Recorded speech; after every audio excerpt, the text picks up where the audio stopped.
কতিপয় দুষ্কৃতিকারী ফ্যামিলি কার্ডকে বিতর্কিত করতে দেশের নানা জায়গায় অপতৎপরতা চালাচ্ছে বলে অভিযোগ করেছেন বিএনপির স্থায়ী কমিটির সদস্য ও সমাজ কল্যাণ মন্ত্রী এজেড জাহিদ হোসেন। সন্ধ্যায় রাজধানীর ধানমন্ডির নিজ বাসভবনে সংবাদ সম্মেলন করে এই অভিযোগ করেন তিনি। বলেন, ফ্যামিলি কার্ড বর্তমান সরকারের একটি অগ্রাধিকার কর্মসূচি।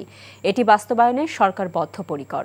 সব ধর্ম, বর্ণ, গোত্র নির্বিশেষে প্রতিটি পরিবারের নারী প্রধানের নামে ফ্যামিলি কার্ড ইস্যু করা হবে এবং সরকারি উদ্যোগে বিনা পয়সায় এ কার্ড দেওয়া হবে। আগামী 10ই মার্চ দেশের 14 উপজেলায় ফ্যামিলি কার্ড কর্মসূচির উদ্বোধন করা হবে।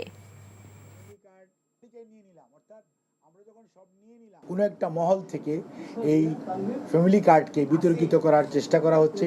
কেউ কেউ গ্রামে যে নিরীহ মাদের কাছে টাকা চাচ্ছে যে ফ্যামিলি কার্ডের জন্য টাকা লাগবে, এবং কোনো জায়গায় হয়তো সেই প্রোগ্রাম নাই, সেখানেও যে টাকা চাওয়া হচ্ছে। ফ্যামিলি কার্ডটি হবে সবার জন্য উন্মুক্ত এবং এটি বিনা পয়সায় সরকার প্রত্যেকটা মাকে, এটা প্রত্যেকটা পরিবারের যে মা প্রধান ওনাকে এটি দেওয়া হবে এবং এটা ধর্ম, বর্ণ, গোত্র, রাজনৈতিক বিশ্বাস নির্বিশেষে সবাইকে দেওয়া হবে।